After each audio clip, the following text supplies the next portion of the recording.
सामना देखना पड़ेगा। बहुत बहुत धन्यवाद। धन्यवाद अरुण सिंह जी। श्री अशोक सिंह, हाँ जी, मेडल स्पीच है। हाँ सर ने मेंशन। माननीय सभापति महोदय जी बोलिए सर। मैं आभारी हूँ अपनी पार्टी का और अपने वरिष्ठ नेतृत्व का, जिन्होंने आज मुझे देश की सबसे बड़ी संसद में बोलने का अवसर दिया।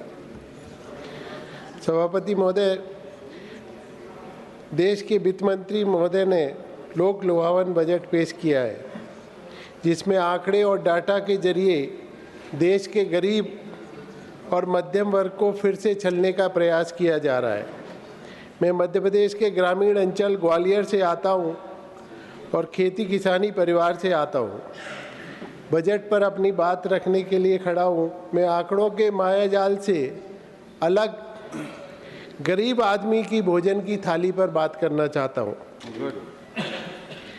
80 करोड़ लोगों को राशन देने की बात कही जा रही है, दूसरी तरफ 25 करोड़ लोगों को गरीबी रेखा से बाहर करने की बात कही जा रही है। कौन सी बात सही है, ये तो माननीय वित्त मंत्री ही बता पाएंगी। 12 लाख के आयकर छूट की सीमा बढ़ाने के लिए धन्यवाद, लेकिन 12 लाख की आयकर छूट में कितने 100 बाकी एक मात्र 3 करोड़ लोग टैक्स पेयर हैं। 137 करोड़ लोगों के बारे में, उनके विकास और उनकी सुविधाओं के बारे में कोई बात बजट में नहीं कही गई है। गरीबों के लिए, मध्यम वर्ग के लिए, अनुसूचित जाति जनजाति, अल्पसंख्यक पिछड़े वर्गों के लिए जो निर्णय लिए गए हैं वो बहुत ही नाकाफ़ी है। आज भी किसानों को डीएपी व अन्य उर्वरकों के लिए रात भर लाइन में लगकर खाद कड़ी ठंड में ठिठुरते हुए लेना पड़ता है। आज इस देश में कौन सी तरक्की की बात कही जा रही है। सभापति महोदय, किसान पर कर्ज बढ़ता जा रहा है। किसानों के लिए कोई ठोस कार्य योजना नहीं है। किसान लगातार कर्ज में दबा जा रहा है। किसानों पे कर्जे और बढ़ते जा रहे हैं। हमारी तो मांग है कि जिस तरह यूपीए सरकार में लगभग 72,000 करोड़ के किसानों के कर्जे एक मुश्त माफ़ किए गए थे, वो माफ़ किए जाएं।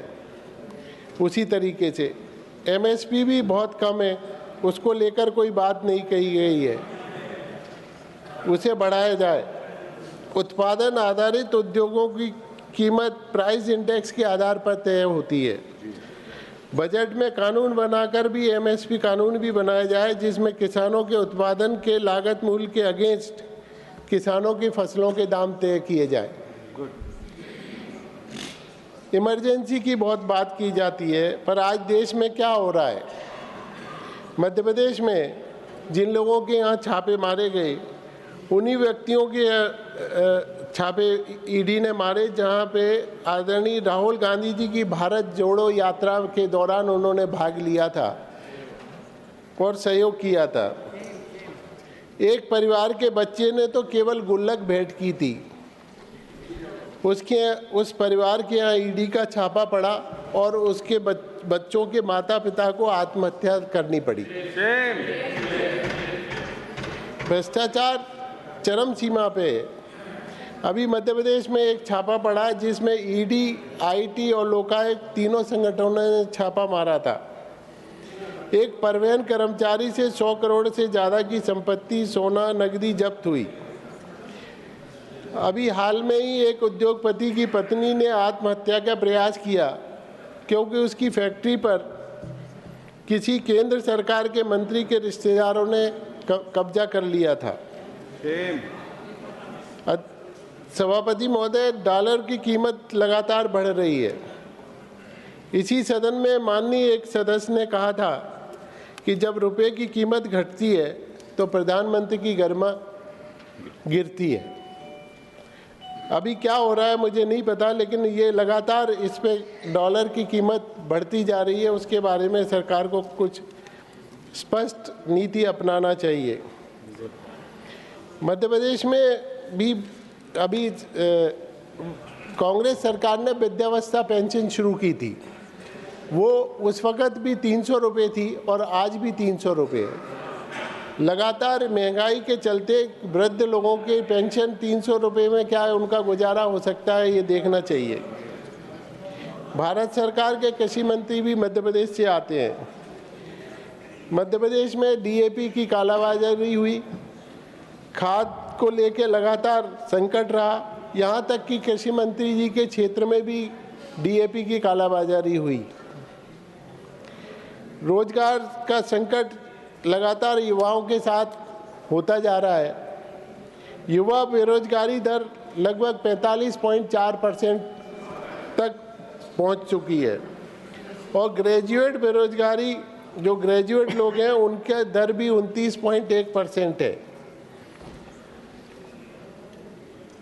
सभापति महोदय, जीएसटी भी उन्हीं देशों में सफल हुआ है जहां सिंगल स्लैब सिस्टम है, पर यह अभी जीएसटी में यहाँ अभी भी 5-6 तरह के स्लैब हैं। सेंट्रल सेस भी लिया जा रहा है जो कि कंज्यूमर और उपभोक्ता और इंडस्ट्री सभी के साथ एक तरह से अन्याय है।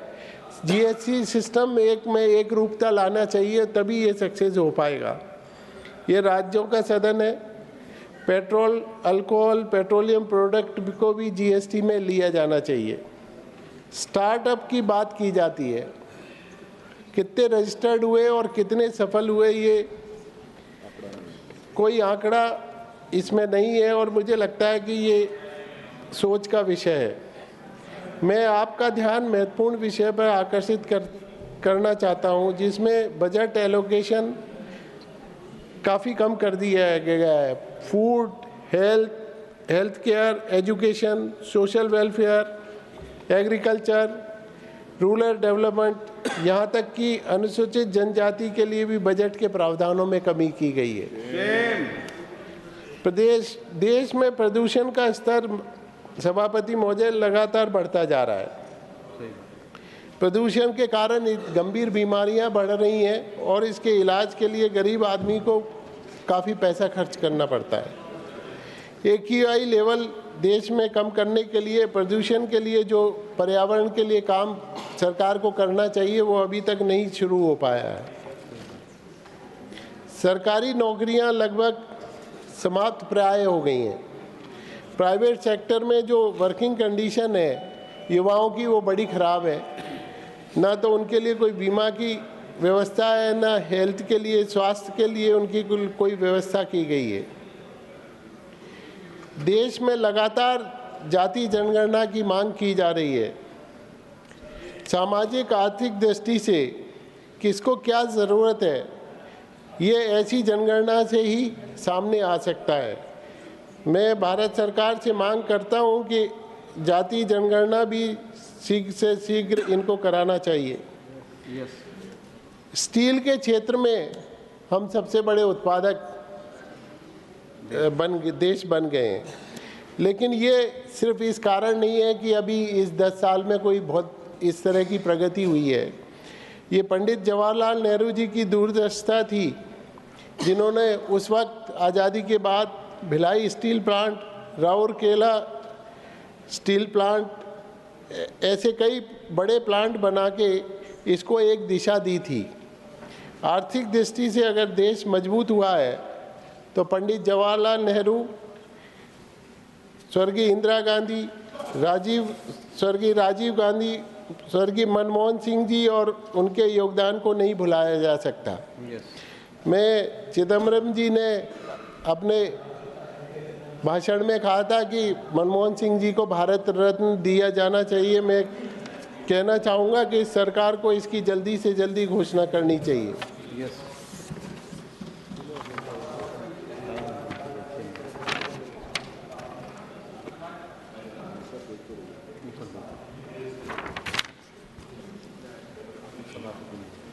सभापति महोदय, अगर जीडीपी बढ़ रही है तो वेतन क्यों नहीं बढ़ रहे हैं, नौकरियां क्यों खत्म हो रही हैं?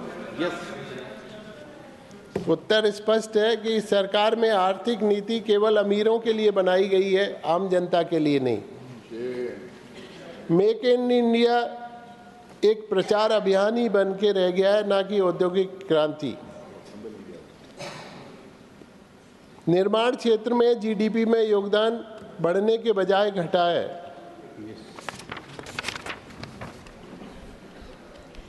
घरेलू मांग में भी लगातार गिरावट जारी है। शिक्षा और स्वास्थ्य के क्षेत्र में भी भारी कटौती की गई है। इस बजट में शिक्षा और स्वास्थ्य जैसे महत्वपूर्ण क्षेत्रों में बजट की कटौती की गई है। सभापति महोदय, 13-14 में शिक्षा पर बजटीय खर्च 3.1% था, जो अब घटकर 1.55% रह गया है। स्वास्थ्य पर खर्च 2019-20 में 2.31 था, जो अब मात्र 1.9% रह गया है। वहीं कांग्रेस शासित राज्यों में कर्नाटक में 10% शिक्षा पर और 5% बजट स्वास्थ्य पर खर्च किया जाता है। माननीय अध्यक्ष महोदय, हम एक अलग भारत की परिकल्पना करते हैं, जहां अर्थव्यवस्था सभी के लिए हो, सिर्फ अरबपतियों के लिए नहीं। जहां रोजगार बढ़े, नौकरियां खत्म ना हो, जहां किसान समृद्ध हो, कर्ज के बोझ से ना दबे, और जहां शिक्षा और स्वास्थ्य सरकार की प्राथमिकता हो। इन्हीं शब्दों के साथ बहुत बहुत धन्यवाद। धन्यवाद अशोक सिंह जी। आपका मेडन स्पीच सब ने पिन ड्रॉप साइलेंस में सुना है, अपने आप ही है। श्री निरंजन वीसी।